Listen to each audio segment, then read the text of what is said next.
দর্শক আমন্ত্রণ রাতের দীপ্ত সংবাদে আপনাদের সঙ্গে এই মুহূর্তে আছে আমি রুবায়েত হাসান। আর শুরুতেই থাকছে প্রধান খবরের শিরোনাম। ঋণ খেলাপি ও দ্বৈত নাগরিকত্ব প্রমাণ হলে নির্বাচনের পর এমপি পদ বাতিল হবে জানালো কমিশন। নির্বাচনী প্রচার প্রচারণায় জমজমাট সারা দেশ, মিছিল আর স্লোগানে মুখরিত সকল পাড়া ও মহল্লা। মায়েরা বীরের জাতি, তাদের মর্যাদা দেওয়া হবে, খুলনার বিভাগীয় নির্বাচনী সভায় জামায়াতের আমির। জুলাই গণঅভ্যুত্থানে চাংখারপুলে ৬ জন হত্যায় ৩ পুলিশ কর্মকর্তার মৃত্যুর দণ্ডাদেশ, ৬ জনের কারাদণ্ড।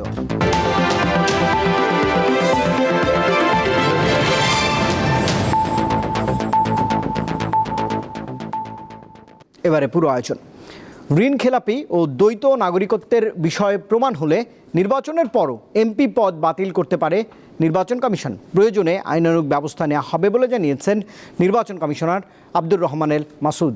এদিকে গণভোট এবং জাতীয় নির্বাচনের ফল একসঙ্গে ঘোষণা করা হবে বলে জানিয়েছেন ইসি সচিব আক্তার আহমেদ। গণপ্রতিনিধিত্ব আদেশ বা আরপি অনুসারে কোনো ঋণখেলাপি ব্যক্তি নির্বাচনে অংশ নিতে পারবেন না। তবে ত্রয়োদশ জাতীয় সংসদ নির্বাচনে ঋণখেলাপির অভিযোগে বাদ পড়া প্রায় অর্ধশত প্রার্থী উচ্চ আদালতে আইনের আশ্রয় নিয়ে কিংবা স্থগিতাদেশ নিয়ে আসন্ন জাতীয় সংসদ নির্বাচনে ভোটের মাঠে লড়ছেন। সোমবার দুপুরে আগারগাঁও নির্বাচন ভবনে এসব বিষয়ে সাংবাদিকদের প্রশ্নের জবাবে ইসি আব্দুর রহমান এল মাসুদ জানান, সংসদ সদস্য নির্বাচিত হওয়ার পরও কারো বিরুদ্ধে ঋণখেলাপি, দ্বৈত নাগরিকত্ব বা অন্য কোনো বিষয়ে মিথ্যা তথ্য দেওয়ার প্রমাণ পাওয়া গেলে তার সংসদ সদস্য পদ বাতিল করতে পারবে ইসি। যদি কোনো তথ্য ভুল দেন, পরবর্তীকালে পাশ করার পরেও যদি এইটা ধরা পড়ে, তাহলে নির্বাচন কমিশন তার নির্বাচন বাতিল করার যে কোনো আদেশ দিতে পারেন, বাতিল করার ক্ষমতা রাখেন এবং তার নির্বাচনটাকে অবৈধ ঘোষণা করার ক্ষমতা রাখেন। জাতীয় পার্টিকে নির্বাচনের বাইরে রাখার সুযোগ নেই জানিয়ে তিনি বলেন, ভোটে অংশ নিতে নিবন্ধিত সব দলের জন্য সমান সুযোগ তৈরি করেছে ইসি। এই সমস্ত দল তাদের রেজিস্ট্রেশন বহাল আছে, প্রত্যেকের জন্য সমান সুযোগ আমরা সৃষ্টি করেছি এবং তাদের উপর কোনো বাধা, যেহেতু আইনি বাধা নেই, তারা নির্বিঘ্নে নির্বাচনে অংশগ্রহণ করতে পারবে। এর আগে ইসি সচিব আক্তার আহমেদ জানান, দেশের ভেতরে পোস্টাল ব্যালট বিতরণ কার্যক্রম শুরু হয়েছে। তিনি বলেন, গণভোট ও সংসদ নির্বাচনের ভোটের ফল একসাথে ঘোষণা করা হবে। তবে যেসব রিটার্নিং কর্মকর্তার অধীনে প্রবাসী ভোটের কেন্দ্র রয়েছে, সেখানে ভোটের ফলাফল পেতে সময় বেশি লাগবে। কেন্দ্রের রেজাল্ট গ্রহণ সময় মতনই হয়ে যাবে, 3 থেকে 3.5 ঘন্টা বা 4 ঘন্টা উঠতে, depending on the number of vote custard.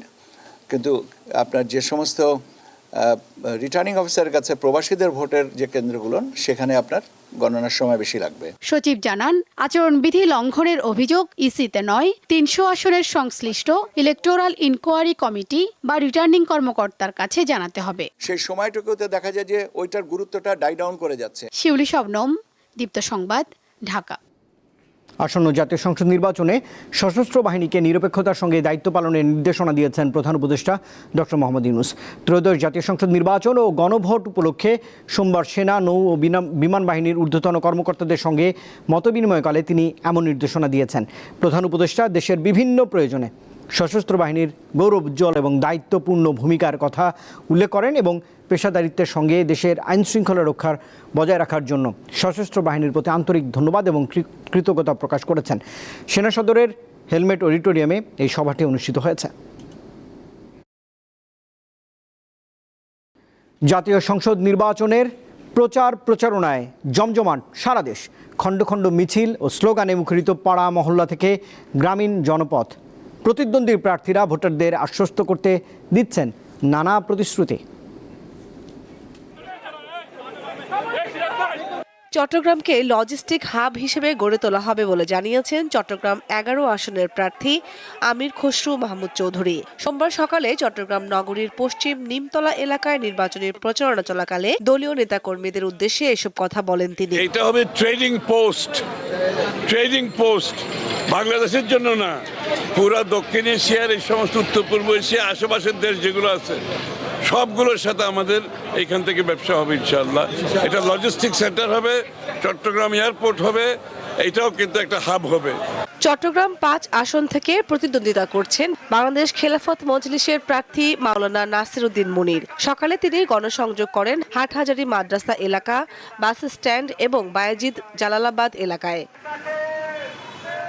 Thakurgaon ১ আসনের প্রার্থী বিএনপির মহাসচিব মির্জা ফখরুল ইসলাম আলমগীর সোমবার দুপুরে বেগুনবাড়ি ইউনিয়নের বিডি উচ্চ বিদ্যালয় মাঠে গণসংযোগে অংশ নিয়ে স্বাধীনতা বিরোধীদের সমালোচনা করেন। আমাদের এইবার ভোটের আবার সঠিক সিদ্ধান্ত নেই, আমরা যেন ধানের শীষে ভোট দিয়ে এই যারা আমরা স্বাধীনতার পক্ষে কথা বলি, যারা আমরা ফ্যামিলি কার্ডের কথা বলি, যারা আমরা কৃষি কার্ডের কথা বলি, স্বাস্থ্য কার্ডের কথা বলি, আইন শৃঙ্খলা রক্ষার কথা বলি, শিক্ষার কথা বলি, স্বাস্থ্যের কথা বলি, তাহলে হাতকে শক্তিশালী করলে ইনশাআল্লাহ দেশ আগামী ৫ বছর পারব।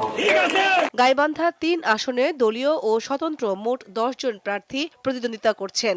এর মধ্যে প্রচারণায় এগিয়ে রয়েছেন বিএনপির মনোনীত প্রার্থী মইনুল হাসান সাদিক। নিজ নির্বাচনী এলাকার ভোটারদের দ্বারে দ্বারে যাচ্ছেন এনসিপির উত্তরাঞ্চলের মুখ্য সংগঠক ও পঞ্চগড় ১ আসনের প্রার্থী সার্জিস আলম। এ সময় জোটের পক্ষে শাপলাকলিতে ভোট চান তিনি। যেই ১১টা দল অভ্যুত্থান পরবর্তী বাংলাদেশে মানুষের উপরে জুলুম করে নাই, যেই ১১টা দল চাঁদাবাজি করে নাই, মানুষকে মিথ্যা মামলা দেয় নাই, মামলা বাণিজ্য করে নাই, হয়রানি করে নাই, হয়তো উপকার করার চেষ্টা করছে কিন্তু ক্ষতি করে নাই, এই জায়গা থেকে মানুষ আশান্বিত হচ্ছে। উৎসব মুখর পরিবেশে ভোর থেকেই প্রচারণায় নওগাঁর বিভিন্ন আসনের প্রার্থীরা অলিগলি, পাড়া মহল্লা ও হাট বাজারে ছুটছেন তারা। কামরুন নাহার, দীপ্ত, বার্তা কক্ষ। মায়েদের বীরের জাতি হিসেবে আখ্যা দিয়েছেন জামায়াতের আমির শফিকুর রহমান। সোমবার খুলনা বিভাগীয় নির্বাচনী জনসমাবেশে তিনি আরও বলেছেন, যেই মা আবু সাঈদ, আবরার এবং হাদিদের মতো সন্তান জন্ম দিতে পারেন তাদেরকে মর্যাদা দেবে জামাত। আগামী নির্বাচনে ভোট প্রয়োগের মাধ্যমে চাঁদাবাজদের উপযুক্ত জবাব দেওয়ার আহ্বান জানিয়েছেন জামায়াতের আমির। সাংস্কৃতিক রাজধানী লালনের শহর কুষ্টিয়া জেলার শহীদ আবরার ফাহাদ মাঠের নির্বাচনী জনসভার মধ্য দিয়ে শুরু হলো খুলনা বিভাগের জামাত সহ নেতৃত্বাধীন জোটের নির্বাচনী জনসভা, যেখানে বক্তব্য রেখেছেন জামায়াতের আমির ডাক্তার শফিকুর রহমান। ত্রয়োদশ জাতীয় সংসদ নির্বাচনকে সামনে রেখে দলীয় প্রতীকে ভোট চান তিনি। সোমবার সকাল ৯টায় কুষ্টিয়া জেলার শহীদ আবরার ফাহাদ স্টেডিয়াম মাঠে জামাত নেতৃত্বাধীন জোটের নির্বাচনী জনসভার আয়োজন করা হয়। তবে শীত উপেক্ষা করে ভোরেই কানায় কানায় পরিপূর্ণ হয়ে ওঠে সমাবেশের স্থল। এতে নারীদের উপস্থিতি ছিল চোখে পড়ার মতো। আল্লাহর আইন সংসদে পাস হোক। আমরা 99.5% আশাবাদী, ইনশাআল্লাহ আশাবাদী যে আল্লাহ আমাদের বিজয় করবে। বেলা 11টার দিকে মঞ্চে ওঠেন জামায়াতের আমির সহ দলটির কেন্দ্রীয় নেতারা। দলীয় স্লোগানের মধ্য দিয়ে তাদের বরণ করেন নেতাকর্মীরা। এ সময় গুম হওয়া ও ২৪-এর শহীদদের স্মরণে আবেগে আপ্লুত হয়ে পড়েন জামায়াতের আমির ডাক্তার শফিকুর রহমান। বলেন, যারা যুগে যুগে এদের মতো বীরদের জন্ম দিয়েছে, যে কোনো কিছুর বিনিময়ে এই মায়েদের মর্যাদা রক্ষা করা হবে। শরীফ উসমান ইবনে হাদি ২৪-এর বিপ্লবের আরব নায়ক, আধিপত্যবাদের বিরুদ্ধে এক বজ্র কণ্ঠ, কখনো আপোষ করে কথা বলে নাই। তাকে সহ্য করতে না পেরে দুনিয়া থেকে তাকে উঠিয়ে দেওয়া হয়েছে, কিন্তু মাথা নত করে নাই। যে দেশের মায়েরা উসমান হাদির মতো সন্তানকে জন্ম দেয়, সেই দেশবাসীকে ভয় দেখাবেন না। তিনি বলেন, ৫ আগস্টের পর কাউকে বিনা অপরাধে মামলা ও হয়রানি করেনি জামায়াতে ইসলামী। বিপরীতে একটি দল চাঁদাবাজি ও মামলার মাধ্যমে হয়রানি করেছে। সমাজ থেকে অবিচার, অন্যায়, দুর্নীতি, বৈষম্য দূর করার জন্য রাস্তায় নেমে বলেছিল, উই ওয়ান্ট জাস্টিস। আমরা এই জাস্টিস কায়েম করব ইনশাআল্লাহ। বিকালে চুয়াডাঙ্গার ফুটবল খেলার মাঠে আয়োজিত জনসমাবেশে যোগ দেন জামায়াতের আমির। এ সময় তিনি বলেন, হ্যাঁ, ভোট বিজয়ী হলে জয়ী হবে বাংলাদেশ। নূর আলম, দীপ্ত সংবাদ, চুয়াডাঙ্গা। এদিকে নির্বাচনী প্রচারণায় নারী কর্মীদের উপর একটি বড় রাজনৈতিক দলের পক্ষ থেকে হামলা ও হেনস্থা করার অভিযোগ করেছে জামায়াত। সোমবার বিকালে নির্বাচন কমিশনে গিয়ে প্রধান নির্বাচন কমিশনারের কাছে এমন অভিযোগ করেছে এই দলটি। প্রশাসন এবং নির্বাচন কমিশন যদি সঠিক ভূমিকা পালন করেন, তাইলে একটা সুন্দর লেভেল প্লেইং ফিল্ড নিশ্চিত হওয়া সম্ভব। গত 4 দিনে যতটুকু হয়েছে, আমরা উদ্বেগ এবং উৎকণ্ঠার সাথে লক্ষ্য করছি যে এটা যদি নিয়ন্ত্রণ করা না হয়, তাহলে নির্বাচনের আগ পর্যন্ত পরিস্থিতিটা আরও খারাপ হতে পারে। একটি নির্দিষ্ট গোষ্ঠী নির্বাচনী প্রচারণায় আইন ভঙ্গ ছাড়াও সুষ্ঠু পরিবেশ নষ্ট করছে বলে অভিযোগ করেছে বিএনপি। রাজধানীর গুলশানে দুপুরে সংবাদ সম্মেলনে দ্রুত নির্বাচন কমিশনকে এসব বিষয়ে যথাযথ পদক্ষেপ নেওয়ার আহ্বান জানানো হয় দলটির পক্ষ থেকে। ধর্মীয় বিশ্বাস ও আবেগকে ব্যবহার করে দেশের ভোটারদের প্রভাবিত করার যে চেষ্টা, সেটি নির্বাচনের স্বচ্ছতা, নিরপেক্ষতা, অবাধ ও সুষ্ঠু পরিবেশকে মারাত্মকভাবে ক্ষুণ্ণ করছে। আপনারা জানেন, এ ধরনের কর্মকাণ্ড গণপ্রতিনিধিত্ব আদেশ 1972-এর 77(1) ঘ অনুচ্ছেদের সুস্পষ্ট লঙ্ঘন এবং আইন অনুযায়ী অসৎ প্রভাব বিস্তার হিসেবে শাস্তিযোগ্য অপরাধ হিসেবে পরিগণিত হয়। তাই আমরা দ্রুত কার্যকর ব্যবস্থা গ্রহণের দাবি জানাচ্ছি। জুলাই শহীদ ইসমামুল হকের কবর জিয়ারতের মাধ্যমে চট্টগ্রামে নির্বাচনী পদযাত্রা শুরু করেছে জাতীয় নাগরিক পার্টি। সোমবার সকালে চট্টগ্রামের লোহাগাড়া উপজেলার আমিরাবাদ ইউনিয়নের দর্জিপাড়ায় শহীদ ইসমামুল হকের কবর জিয়ারত করেন এনসিপির কেন্দ্রীয় মুখপাত্র আসিফ মাহমুদ সজীব ভূঁইয়া সহ এনসিপির নেতারা। পরে সেখান থেকেই পদযাত্রাটি শুরু হয়। সাংবাদিকদের আসিফ জানিয়েছেন, শহীদ ইসমামুল হকরা যে কারণে জীবন দিয়েছেন, আগামী জাতীয় সংসদ নির্বাচনের মাধ্যমে সেই স্বপ্নের বাস্তবায়ন হবে। জুলাই আগস্ট গণঅভ্যুত্থানে রাজধানীর চানখারপুলে 6 জনকে হত্যার মামলায় ডিএমপির সাবেক কমিশনার হাবিবুর রহমান সহ 3 পুলিশ কর্মকর্তাকে মৃত্যুদণ্ড দিয়েছেন আন্তর্জাতিক অপরাধ ট্রাইব্যুনাল। এছাড়া পুলিশের 6 সদস্যের 3 থেকে 6 বছর পর্যন্ত সাজা হয়েছে। মৃত্যুদণ্ডপ্রাপ্তদের সব সম্পত্তি বাজেয়াপ্তের আদেশ দিয়েছে আদালত। 2024 সালের জুলাইতে শেখ হাসিনা সরকারের বিরুদ্ধে রাজধানীতে ছাত্র জনতার যে তীব্র আন্দোলন হয়, এর অন্যতম কেন্দ্র ছিল চানখারপুল। এটি দমনে ব্যাপক শক্তি প্রয়োগ করে আইনশৃঙ্খলা রক্ষাকারী বাহিনী। 5 আগস্ট গুলিবিদ্ধ হয়ে প্রাণ হারান শাহরিয়ার খান আনাস, শেখ জুনায়েদ, ইয়াকুব, রাকিব হাওলাদার, ইসমামুল হক ও মানিক মিয়া শাহরিক। এ ঘটনায় আন্তর্জাতিক অপরাধ ট্রাইব্যুনালে মানবতাবিরোধী অপরাধের মামলা হয়। প্রায় 6 মাস ধরে চলে বিচার কার্যক্রম। সোমবার রায় ঘোষণা করে বিচারপতি গোলাম মর্তুজা মজুমদারের নেতৃত্বাধীন 3 সদস্যের বেঞ্চ। এ সময় 4 আসামিকে হাজির করা হয়। ডিএমপির সাবেক কমিশনার হাবিবুর রহমান ছাড়াও ডিএমপির সাবেক যুগ্ম কমিশনার সুদীপ কুমার চক্রবর্তী ও রমনার সাবেক এডিসি শাহ আলম মোহাম্মদ আক্তারুল ইসলামকে মৃত্যুদণ্ড দেয় ট্রাইব্যুনাল 1। এছাড়া সাবেক এসি মোহাম্মদ ইমরুলকে 6 বছর, শাহবাগ থানার সাবেক ওসি আরশাদ হোসেনকে 4 বছর এবং কনস্টেবল ইমাজ হোসেন ইমন, সুজন মিয়া ও নাসিরুলকে 3 বছর কারাদণ্ড দিয়েছে আদালত। এই অপরাধীদের বিরুদ্ধে অপরাধ প্রমাণ হয়েছে, তারা ক্রাইমস এগেইনস্ট হিউম্যানিটি করেছেন, সেইটা প্রমাণিত হয়েছে। সাজা দেওয়ার ব্যাপারে 3 জনকে মৃত্যুদণ্ড দিয়েছেন DMP commissioner Habibur Rahman Habib, additional commissioner Sudip Kumar Chakraborty এবং এডিসি শাহ আলম মোহাম্মদ আক্তারুল ইসলাম। এই 3 জনকে মৃত্যুদণ্ড দিয়েছেন। রায় নিয়ে রাষ্ট্রপক্ষের পাশাপাশি আসামি পক্ষ হতাশা প্রকাশ করে যে তাদেরকে যে সাজা দেওয়া হয়েছে, আমরা মনে করি এটা ন্যায়সঙ্গত হয়নি। সাজা অল্প হওয়াটা এটা ন্যায় বিচারের সাথে সঙ্গতিপূর্ণ নয় বলে আমরা মনে করছি। সুপ্রিম কোর্টে এটার বিরুদ্ধে, এই সাজার বিরুদ্ধে, কম সাজা যেটা দেওয়া হয়েছে সেই অংশটুকুর বিরুদ্ধে প্রসিকিউশনের পক্ষ থেকে আমরা আপিল করব। আমরা খালাস প্রত্যাশা করেছিলাম, যেহেতু কনভিক্টেড হয়েছে, সেক্ষেত্রে আমরা অবশ্যই আপিলে যাব, আবার আমরা আমাদের সাধ্যমতো আইনি লড়াই লড়ব। রায় ঘোষণার সময় আদালতে উপস্থিত ছিলেন নিহতদের স্বজনরা। রায় নিয়ে তারাও অসন্তুষ্ট। আমার একটা ছেলে ছিল, একটা মাত্র ছেলে আমার এই ছেলের রায়টা আমি শুনে সন্তুষ্ট হই নাই। মনের মধ্যে অনেক জ্বালা, আমার অনেক যন্ত্রণামি। চানখারপুল হত্যা মামলায় সাজাপ্রাপ্ত 8 আসামির মধ্যে ডিএমপির সাবেক কমিশনার হাবিবুর রহমান, ডিএমপির সাবেক যুগ্ম কমিশনার সুদীপ কুমার চক্রবর্তী, রমনার সাবেক এডিসি শাহ আলম মোহাম্মদ আক্তারুল ইসলাম ও এসি মোহাম্মদ ইমরুল পলাতক। মাহিদুর রহমান, দীপ্ত সংবাদ, ঢাকা। সন্ত্রাস বিরোধী আইনের এক মামলায় গ্রেপ্তার বাগেরহাট সদর উপজেলার ছাত্রলীগ সভাপতি জুয়েল হাসান ওরফে সাদ্দামকে 6 মাসের জামিন দিয়েছে হাইকোর্ট। জামিন চেয়ে তান করা আবেদনের শুনানি নিয়ে বিচারপতি JBM হাসান এবং বিচারপতি আজিজ আহমদ ভূঁইয়ার হাইকোর্ট বেঞ্চ সোমবার রুলসহ এ আদেশ দেয়। বর্তমানে যশোর জেলা কারাগারে বন্দী আছেন সাদ্দাম। গত শুক্রবার বাগেরহাট সদর উপজেলার সাবেক ডাঙ্গা গ্রাম থেকে তার স্ত্রী কানিজ সুবর্ণা এবং 9 মাস বয়সী ছেলে সেজাদ হাসানের মরদেহ উদ্ধার করে পুলিশ। পরদিন বিকালে মরদেহ গাড়িতে করে যশোর কেন্দ্রীয় কারাগারে নেওয়া হয়। কারা ফটকে স্ত্রী সন্তানের মরদেহ শেষবারের মতো দেখেন সাদ্দাম। এই ঘটনায় ভিডিও ছড়িয়ে পড়লে সামাজিক যোগাযোগ মাধ্যমে ব্যাপক সমালোচনা হয়। স্ত্রী সন্তানের মৃত্যুতে সাদ্দামকে কেন প্যারোলে মুক্তি দেওয়া হলো না তা নিয়ে প্রশ্ন তুলেছে মানবাধিকার সংগঠনগুলো।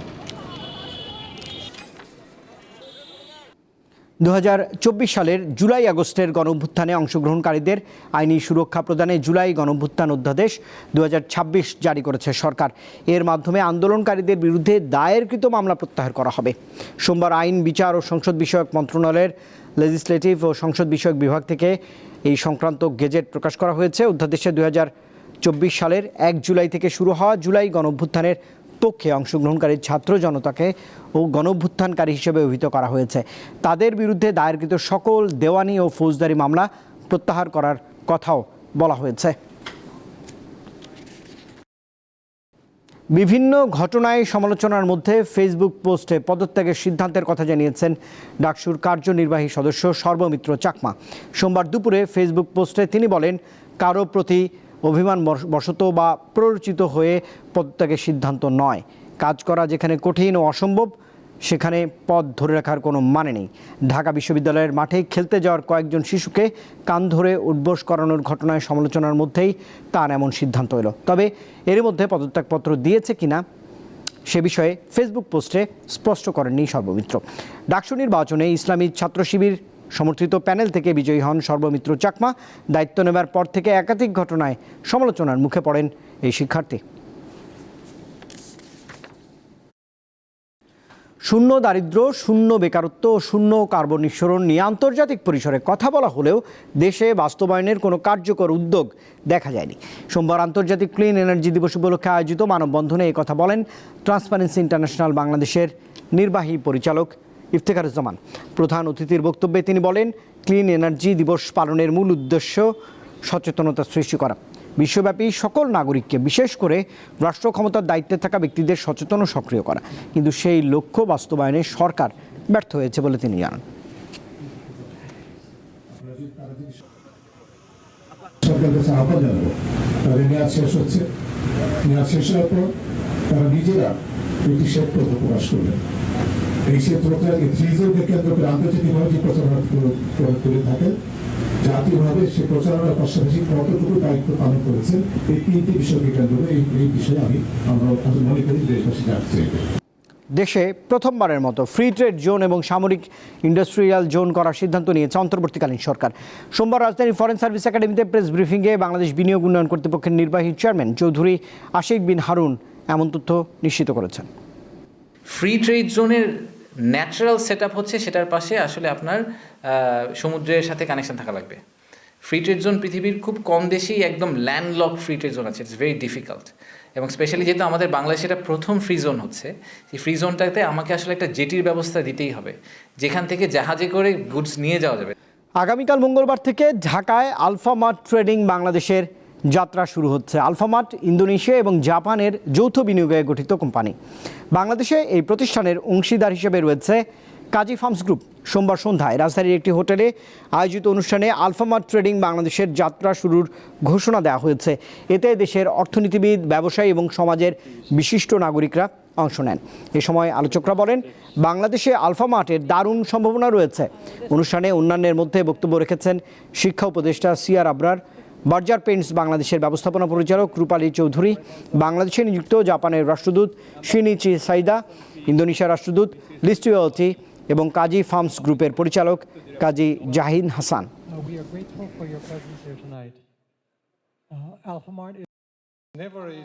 To carry out the new project in the transition period of this country. Alfamart store চালুর মাধ্যমে বাংলাদেশের সাথে বিনিয়োগের নতুন দ্বার উন্মোচন হবে। এর পাশাপাশি নতুন নতুন জাপানি বিনিয়োগ বাড়বে বলে আশা করছি। This is very meaningful also because I witnessed a concrete milestone in economic cooperation between our countries. Tomorrow morning we will open the first Alphamart retail store in Bangladesh. মঙ্গলবার থেকে বাংলাদেশে আলফামার্টের প্রথম স্টোর চালু হচ্ছে। আশা করছি পর্যায়ক্রমে আমরা হাজার খানেক আউটলেট চালু করতে পারবো। এতে হাজারো মানুষের কর্মসংস্থানের সুযোগ হবে। চীনে দুর্নীতি এবং তথ্য পাচারের অভিযোগ নিয়ে ব্যাপক তোলপাড় শুরু হয়েছে সামরিক বাহিনী এবং রাজনৈতিক অঙ্গনে। গুরুতর শৃঙ্খলা ভঙ্গ এবং আইন লঙ্ঘনের অভিযোগে দেশটির 2 শীর্ষ সামরিক কর্মকর্তার বিরুদ্ধে এরই মধ্যে তদন্তও শুরু করেছে সরকার।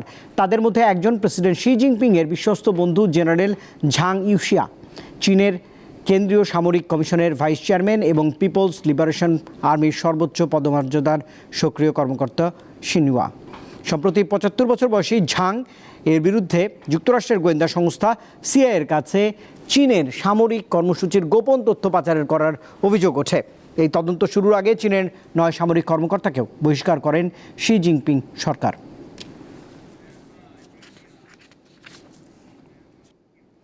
ভারতের 77তম প্রজাতন্ত্র দিবসের অনুষ্ঠানে যোগ দিতে ভারত সফর করছেন ইউরোপীয় কমিশনের president Ursula von der Leyen.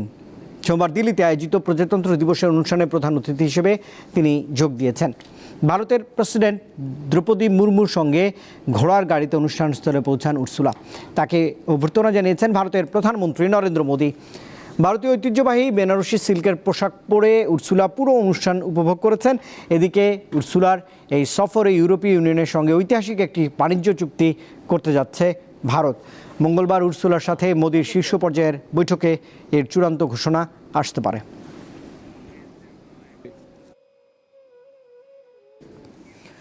ফিলিস্তিনের গাজা এবং মিশরের রাফা সীমান্ত সীমিতভাবে খুলে দিতে রাজি হয়েছে ইসরায়েল। তবে শর্ত হিসেবে গাজায় থাকা শেষ জিম্মির মরদেহ ফিরিয়ে দিতে হবে। গত বছরের অক্টোবরে গাজায় যুদ্ধবিরতি কার্যকর হলেও রাফা সীমান্ত ক্রসিং দীর্ঘদিন বন্ধ রয়েছে। এতে মানবিক সহায়তা প্রবেশ স্থবির হয়ে পড়েছে। যুক্তরাষ্ট্রের বিশেষ দূতরা বিভিন্ন সময় ইসরায়েল সফরে গিয়ে রাফা ক্রসিং খুলে দেবার জন্য চাপ দেওয়ার পরিপ্রেক্ষিতে রবিবার ইসরায়েল সম্মতি জানায়। গাজায় স্বাস্থ্য মন্ত্রণালয়ের তথ্য অনুযায়ী যুদ্ধবিরতি কার্যকরের পরও ইসরায়েলি বাহিনী চুক্তি লঙ্ঘন করেই চলেছে।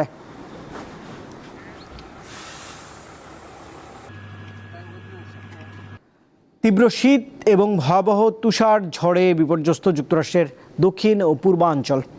এ পর্যন্ত 11 জনের মৃত্যুর খবর নিশ্চিত হয়ে গেছে। তুষার ঝড়ে বিদ্যুৎ বিচ্ছিন্ন অবস্থায় রয়েছে 10 লাখের বেশি বাসিন্দা। গত 2 দিনে বাতিল হয়েছে অন্তত 14,000 ফ্লাইট। নিউ ইয়র্কে গত 8 বছরের মধ্যে রেকর্ড তুষারপাত হয়েছে বলে জানিয়েছেন শহরটির মেয়র। যুক্তরাষ্ট্রের আবহাওয়া দপ্তর ইতোমধ্যে শীতকালীন সতর্কতা জারি করেছে। এই সতর্কতার আওতায় পড়েছেন দেশের 18,50,00,000 মানুষ। এছাড়া অন্তত 25টি রাজ্যে জারি করা হয়েছে জরুরি অবস্থা।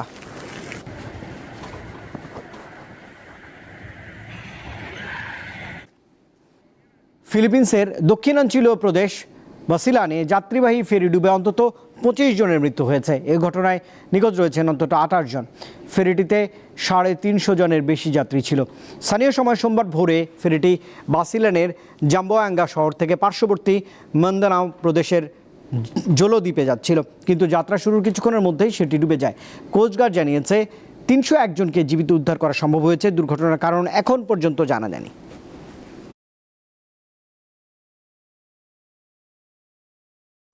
মেক্সিকোতে স্টেডিয়ামে ফুটবল খেলার সময় বন্দুকধারীর হামলায় নিহত হয়েছেন অন্তত 11 জন। এই ঘটনায় আহত 12 জনকে হাসপাতালে এরই মধ্যে চিকিৎসা দেওয়া হচ্ছে। দেশটির মধ্যাঞ্চলীয় প্রদেশ গুয়ানজাওতোর সালমানাকায় স্থানীয় সময় রবিবার এই হতাহতের খবর নিশ্চিত করেছেন শহরটির মেয়র সিজার প্রিয়তো। ম্যাচের শেষ পর্যায়ে গ্যালারিতে ঢুকে বন্দুকধারীর দর্শকদের লক্ষ্য করে এলোপাথারি গুলি ছুড়লে এই হতাহতের ঘটনা ঘটে। হামলার কারণ এখন পর্যন্ত জানা যায়নি। মেক্সিকো বিশ্বের সবচেয়ে অপরাধপ্রবণ দেশগুলোর একটি, যার সবচেয়ে সহিংস প্রদেশের নাম গুয়ানজাওতো। পাকিস্তান আসন্ন টি-20 বিশ্বকাপে খেলবে কিনা সে বিষয়ে চূড়ান্ত সিদ্ধান্ত হবে শুক্রবার অথবা আগামী সোমবার। নিজের এক্স হ্যান্ডেলে এমনটাই জানিয়েছেন পাকিস্তান ক্রিকেট বোর্ড পিসিবির চেয়ারম্যান মোহসেন নাকভি। পাকিস্তানের প্রধানমন্ত্রী মিয়া মোহাম্মদ শাহবাজ শরীফের সঙ্গে আলোচনার পর এই কথা জানিয়েছেন তিনি। পোস্টে নাকভি লিখেছেন, প্রধানমন্ত্রীর সঙ্গে একটি ফলপ্রসূ বৈঠক হয়েছে, তাঁকে আইসিসি সম্পর্কিত বিষয়টি অবহিত করা হয়েছে এবং তিনি নির্দেশ দিয়েছেন যেন সমস্ত বিকল্প খোলা রেখে এটির সমাধান করা হয়। এর আগে শনিবার পিসিবি প্রধান জানিয়েছিলেন বাংলাদেশকে টি-20 বিশ্বকাপ খেলতে দেয়া না হলে পাকিস্তান দল টুর্নামেন্ট বর্জনের বিষয়ে সরকারের সঙ্গে আলোচনা করবে।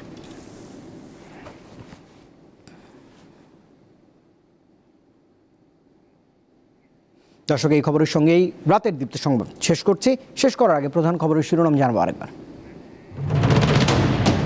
ঋণ খেলাপি ও দ্বৈত নাগরিকত্ব প্রমাণ হলে নির্বাচনের পরও এমপি পদ বাতিল হবে জানালো কমিশন। নির্বাচনী প্রচার প্রচারণায় জমজমাট সারা দেশ, মিছিল আর স্লোগানে মুখরিত সকল পাড়া ও মহল্লা। মায়েরা বীরের জাতি, তাদের মর্যাদা দেওয়া হবে, খুলনার বিভাগীয় নির্বাচনী সভায় বললেন জামায়াতের আমির। জুলাই অভ্যুত্থানে চাংখারপুলে ৬ জন হত্যায় ৩ পুলিশ কর্মকর্তার মৃত্যুদণ্ডাদেশ, ৬ জনের কারাদণ্ড। আর দর্শক, এই ছিল এখন পর্যন্ত। এতক্ষণ সঙ্গে থাকবার জন্য ধন্যবাদ সবাইকে। আরও তথ্য বিনোদনের জন্য আপনি যুক্ত থাকতে পারেন দীপ্ত টেলিভিশনের ডিজিটাল প্ল্যাটফর্মগুলোতে।